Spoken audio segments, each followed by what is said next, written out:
A ministra Rosa Weber, do Supremo Tribunal Federal, concedeu uma liminar para suspender a eficácia de diversos dispositivos de 4 decretos do presidente Jair Bolsonaro, publicados em 12 de fevereiro de 2021, que regulamentam o Estatuto do Desarmamento. A interferência da ministra no Executivo levou diversos cidadãos a se manifestarem, pedindo que haja limites à atuação de ministros do Supremo. O senador Marcos Rogério disse: mais uma vez, o STF extrapola suas atribuições e interfere nas ações de outros poderes da República. Estamos vendo, dia após dia, a Suprema Corte se comportando como ativista. Está na pauta desta semana no Senado, justamente, a votação de PDLs que poderiam sustar os decretos do presidente Jair Bolsonaro. Ainda que meu posicionamento pessoal seja no sentido de votar contra esses projetos, esse é o foro adequado para discutir e avaliar a matéria. Se torna cada vez mais necessário impor um freio às ações arbitrárias da Suprema Corte. Já uma PEC nesse sentido, apresentada pelo meu mandato, aguardando apoio de 1/3 dos senadores. Ainda faltam 19 assinaturas. O presidente do PTB, Roberto Jefferson, apontou: lá vem. Não passa um dia sem que algum ministro do STF interfira nos poderes legislativo ou executivo. Agora foi Rosa Weber que suspendeu monocraticamente trechos dos decretos de armas que iriam entrar em vigor nesta terça-feira. O Brasil tem 11 presidentes da República sem voto. Parece-me irrazoável e desproporcional conferir a pessoas comuns a faculdade de portar armas em quantidade equiparável àquela utilizada por militares ou policiais, disse Rosa Weber. O que é isso senão puro ativismo judicial? Decisão de Rosa é baseada apenas em vontade pessoal. A decisão de Rosa Weber de suspender trechos dos decretos sobre flexibilização de armas do presidente se baseia em conceitos subjetivos e em opiniões pessoais da ministra. Ela acha que existe relação entre a facilitação à compra com o desvio das armas para bandidos. Puro achismo. Rosa Weber, juíza do trabalho, acostumada a fazer acordos de horas extras, férias e 13º salário. O que entende de direito constitucional? Piada. É ministra indicada pelo Carlos, ex-marido da Dilma, marxista de 4 costados. Desarme e domine o povo. O jornalista Paulo Figueiredo Filho ironizou: que surpresa, o STF decidiu suspender os decretos de Bolsonaro que ampliam as compras de armas. Quem governa o Brasil? O ativista Henrique Oliveira disse: Rosa Weber suspende decretos de Bolsonaro sobre armas. Ser ministro no STF no Brasil é bom demais. Você dá pitaco e interfere em absolutamente tudo sem ter um voto sequer. O deputado Felipe Barros afirmou: até a linguagem já não é mais aquele juridiquês enfadonho. É linguagem de DCE do PSOL. Isso sequer é malabarismo hermenêutico, é panfletagem política de 5ª categoria, algo que se esperava da Jandira ou do Ivan Valente. É surreal. Os ministros nem disfarçam mais. O deputado compartilhou notícia de ação trabalhista contra a ministra Rosa Weber e afirmou: se fôssemos usar a mesma lógica que o STF usou para impedir a Cristiane Brasil de virar ministra do Trabalho, a que ela tinha ações trabalhistas como ora-bolas qualquer empresária no Brasil tem, a ministra Rosa Weber não poderia ser ministra do TST nem do STF. O deputado Sanderson lamentou: de novo, o STF interferindo no Executivo. Agora, Rosa Weber decidiu suspender trechos dos decretos de armas de fogo, monocraticamente, é claro. Sugiro à ministra dispensar seus seguranças armados, já que apenas militares e policiais devem portar armas, segundo ela. Aliás, o STF gasta milhões de reais por ano com seguranças armados privados para garantir segurança pessoal das excelências. Segurança pessoal para as excelências, mesmo que fora de Brasília. A internauta Jane Magalhães respondeu ao deputado: mas quem tem poder para barrar as inconstitucionalidades do STF é o Legislativo. Mas entre ter atitude, prefere se acovardar. Nossos deputados e senadores são uma vergonha. Precisamos limpar a casa do povo, porque essa gente ainda não entendeu que a casa é do povo. O internauta Moché também respondeu ao deputado: Deputado, infelizmente o STF já mostrou repetidas vezes sua incapacidade de respeitar a vontade popular manifestada democraticamente nas eleições de 2018. Trata-se de uma corte ideologizada, sem apreço pelo povo e totalmente desconectada da realidade. O deputado Cabo Júnior Amaral ironizou. Rosa Weber suspendeu parte do decreto que flexibiliza o acesso do cidadão às armas de fogo. Depois chamou seus seguranças armados e foi para casa. Cumprimentou o segurança armado do seu condomínio, abriu um vinho importado, assistiu Globo News e foi dormir em paz e segura. A internauta Elisa Bron desabafou. Enfim, a hipocrisia. Rosa Weber suspendeu os decretos do presidente Jair Bolsonaro que ampliavam a compra de armas, mas não abre mão dos seus vários seguranças armados. A ministra atendeu ao pedido dos derrotados nas urnas em 2018. PSB, Rede Sustentabilidade, PSOL, PT e PSDB. O coordenador do Centro de Pesquisas em Direito e Segurança, CEPEDES, Fabrício Rebelo, afirmou: os atuais decretos sobre armas estão em vigor desde 2019 e, sob sua vigência, já se estabeleceram milhares de relações jurídicas. Afirmar que agora um julgamento por sua anulação tenha por intenção conferir segurança jurídica ao tema é mais do que falso, é disfarçatez grosseira.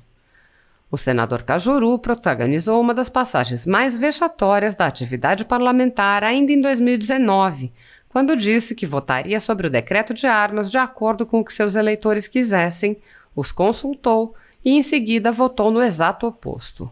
Confiar nele nunca seria opção. Conforme prevê a Lei 9.868 de 99, a liminar em ação direta de inconstitucionalidade só pode ser deferida pela maioria absoluta dos membros do STF, artigo 10. Hoje, a ministra Rosa Weber deferiu uma liminar ad referendum que não existe na lei e só é prevista em ADPF, outra ação. Há um aspecto cada vez mais claro para o qual é necessário ter total atenção. A pauta de acesso às armas no Brasil somente se consolidará quando tivermos Congresso e STF efetivamente armamentistas. Não é conservadores, cristãos ou legalistas, é realmente armamentistas. Entenda-se, a questão não é a Suprema Corte firmar um determinado entendimento sobre os decretos de armas, mas uma ministra sozinha suspendê-los com uma decisão que não tem previsão processual. Liminar em ADI é ato privativo do plenário por maioria absoluta. Este é o ponto. Artigo 10.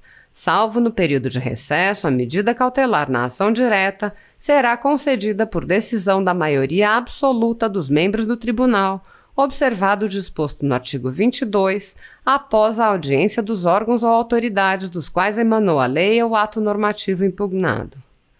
Convenhamos, num país em que a Constituição Federal já não serve para nada, subverter uma mera lei ordinária e inventar um rito processual inexistente acaba sendo fichinha e segue o manicômio jurídico brasileiro. No mérito, com todas as vênias, a ministra Rosa Weber, a decisão liminar proferida na ADI 6675 é uma peça integralmente ideológica. Não há o mais ínfimo apego técnico a conceitos sobre armas e até o básico é confundido. Sobram, por outro lado, chavões e mentiras desarmamentistas.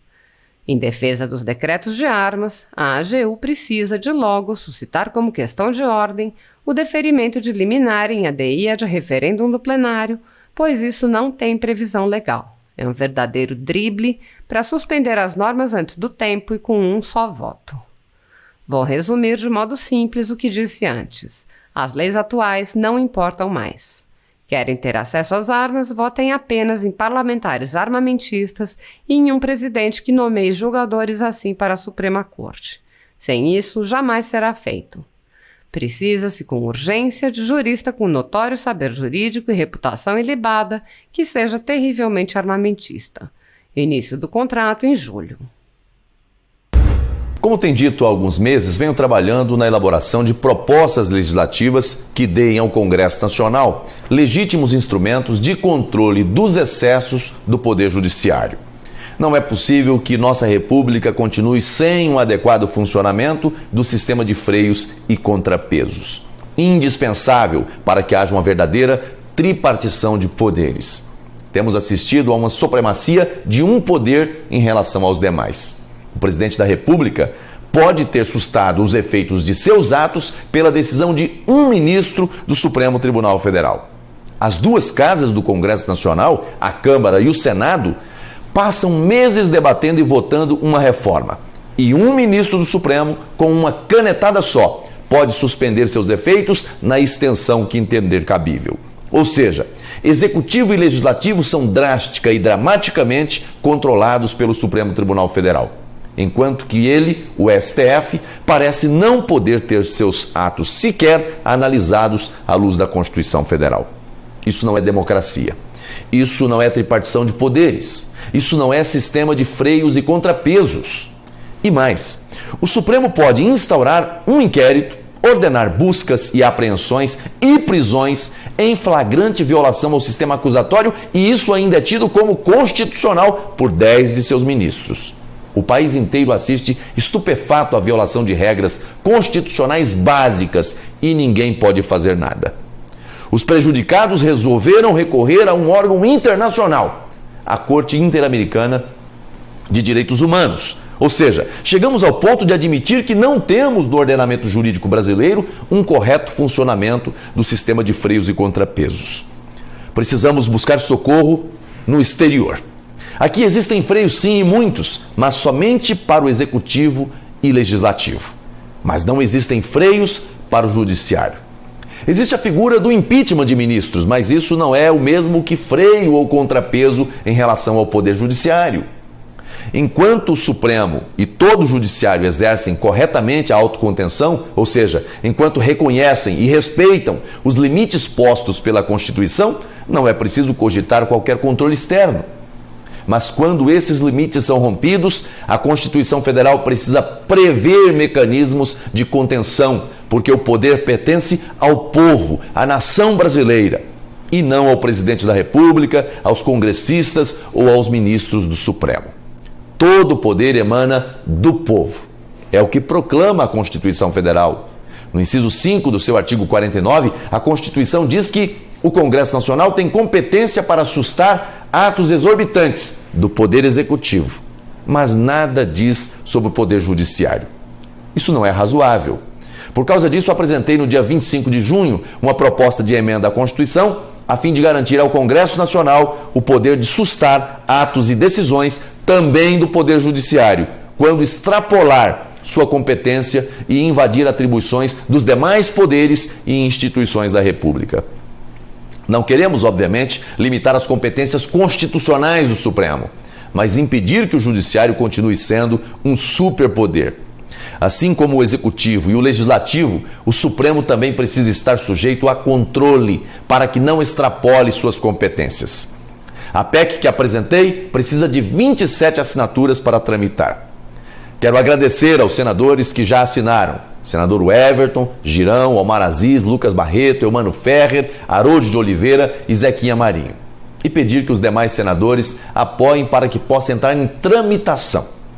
Vozes contrárias certamente surgirão, mas hoje há uma clareza nacional da urgente necessidade de construir em nossa República um sistema de freios e contrapesos que seja completo, para que a tripartição de poderes funcione de verdade. Deus abençoe você, Deus abençoe o Brasil.